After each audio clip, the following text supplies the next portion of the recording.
we can keep collecting these laurels.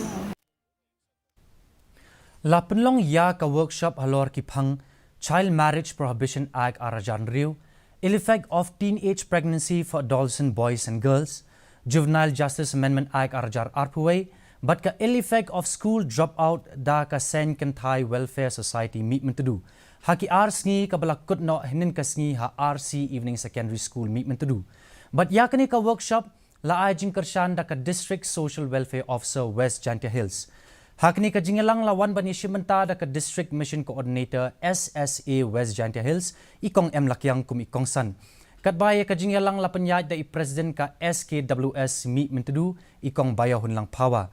Haba ajing keren hakni ka jingalang ikong M lakyang ilayaro ya kani ka senjam jong ka Sen Kentai Welfare Society meet mentudu. Kabala shimkiaban penlong ya kum kini ki program na kabenta ki kena school kabadai ru shibenta jong ka jingkentiw ya ka bahakamet haki imlang kasalang.